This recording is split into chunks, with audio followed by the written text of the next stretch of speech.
और फिर नवाबुद्दीन जो आपके उधर उसके चौकीदारी पर ठहरा हुआ था, उसने बताया कि 30 अक्टूबर की रात को 2-3 बजे का टाइम है, मैं बाहर आपके कोठरी के बाहर ड्यूटी दे रहा था, तो मैं क्या देखता हूँ कि यकदम एक रोशनी आई है और इतनी तेज रोशनी थी कि उस रोशनी से मेरी आंखें बंद हो गई। जब रोशनी गायब हुई तो गाजी इल्मुद्दीन शहीद रहमा भी गायब हो गए। कहने लगे मैं बड़ा परेशान, गाजी इल्मुद्दीन शहीद अहमद को बुरा भला कहने लगा, बड़ा परेशान हुआ।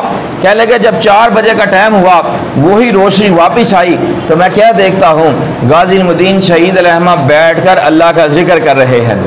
अब मैं आपकी बारगाह में हाजिर हुआ और मैंने आपसे माफ़ी मांगी और मैंने आका अलैहिस्सलाम का वास्ता देकर अर्ज़ किया मुझे बताएं कि वो क्या मामला था, वो रोशनी कैसी थी, आप गायब कहाँ थे। तो गाजी इल्मुद्दीन शहीद अहमद से जब इसरार किया तो आपने फरमाया सुनो बाबा जी, वो जो रोशनी थी वो अली मुर्तज़ा रज़ियल्लाहु अन्हु तशरीफ लाए थे।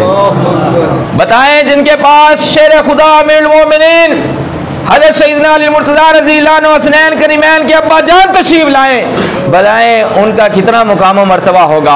और फरमाते हैं जब अली मुर्तज़ा रज़ियल्लाहु अन्हु आए मुझे अपने साथ लेकर जो है ऐसी जगह पर चले गए, ऐसा मुकाम था जो मैंने ख्वाबो ख्याल में भी नहीं देखा था।